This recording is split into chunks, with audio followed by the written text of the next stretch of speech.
Have you ever looked at one of those colossal container ships and just wondered, how on earth do you even begin to measure that thing? It seems so simple, right? But as we're about to find out, it's this whole fascinating world of precision, safety, and, well, what you might call a secret language. So let's dive in and start decoding it. Okay, so let's start with what seems like the easiest question in the world. How long is a ship? I mean, you just grab a giant tape measure, go from one end to the other, right? Well, not exactly. The truth is, believe it or not, there isn't just one single answer. You could ask a naval architect, a port authority, and the ship's captain, and they might all give you a different number, and they'd all be correct. That's because when we talk about ships, we're talking about different lengths, widths, and depths for very, very different and very important reasons. See, before we can measure anything at all, we have to agree on where we're starting and stopping. And to do that, ships use this set of universally understood, but get this, totally invisible reference points. And I mean it. These aren't physical marks you can actually see painted on the hull. Think of them more like a shared set of coordinates. They're the foundation for every single calculation about the ship's performance, its safety, its capacity. They're kind of like the hidden grid lines of the entire maritime world. All right, among all these reference points, there are three that are absolutely critical. We've got the forward perpendicular, the aft perpendicular, and the baseline. Now I know, they sound super technical, but trust me, they're the foundation for everything else. So let's break down what they actually are. Okay, so the perpendiculars are basically two imaginary vertical lines. The forward perpendicular, or FP for short, is drawn right where the front of the ship's stem, its nose, meets something called the summer load line. That's just the official maximum depth the ship can safely sit in the water.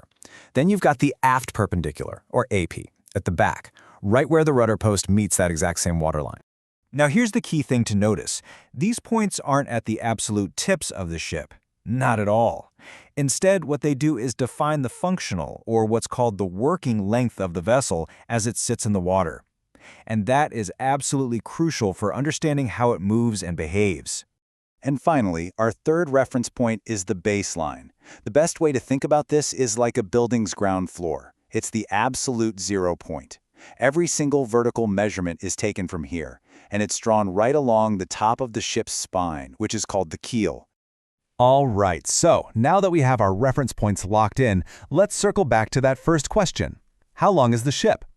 Well, it turns out there are two main answers, one for, let's say, parking, and one for performance.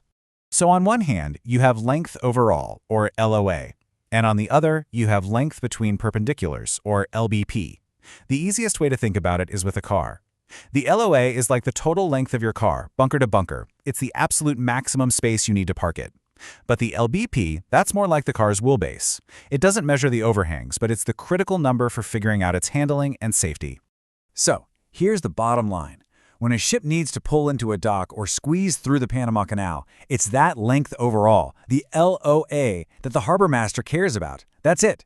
It's the absolute, no arguments, total size of the vessel. Okay, we've covered length. Now let's move on to the ship's width, which is also called its beam. And you've probably guessed it by now. Just like with length, the question, how wide is it, has more than one answer. Really, the difference boils down to one simple thing. Are you measuring from the inside of the steel hull or from the outside? I know it sounds like a tiny detail, but those few inches of steel plating can make a world of difference. So you have molded breadth, which is the measurement to the inside surface. That's what engineers use to calculate things like how much cargo can fit inside. But then you have extreme breadth, which is measured to the very outside of the hull. And that's the number you need to know if you want to, avoid getting stuck in a narrow channel. All right, so we've gone front to back and side to side. Now it's time to look at the vertical axis. And these are the critical measurements that tell us two things: how deep a ship sits in the water and how much clearance it has above it. Honestly, everything here comes down to that one line, the water line. It is the absolute key to understanding all these vertical measurements.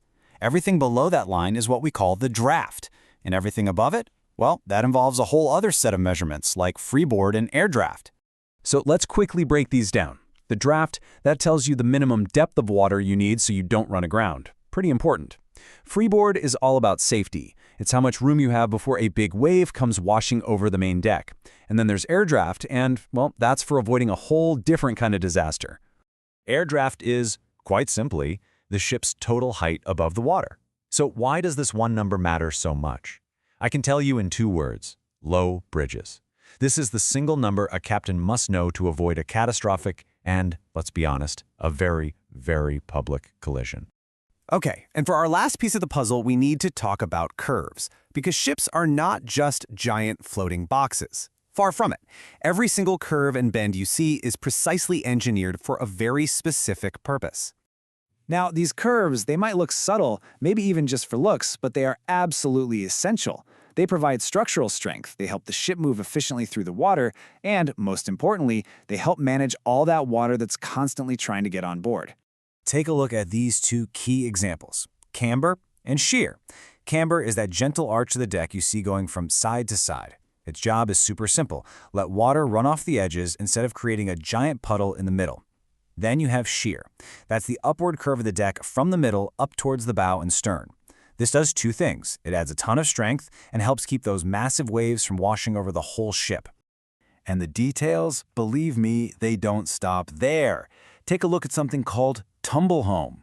This is when the sides of the ship actually curve inward as they go up from the waterline. It's just one more little piece of this incredibly complex geometry puzzle that makes a modern ship actually work. So, what's the big takeaway here? It's that measuring a ship is about so much more than just numbers. It's a language. It's a precise language of reference lines and specific lengths and engineered curves that all work together to communicate one thing: safety, performance, and efficiency. And that just leaves me with one final thought for you. When you think about the markings on a runway or the symbols on a circuit board, what other invisible engineering languages are out there, hiding in plain sight, quietly making our complex world run smoothly?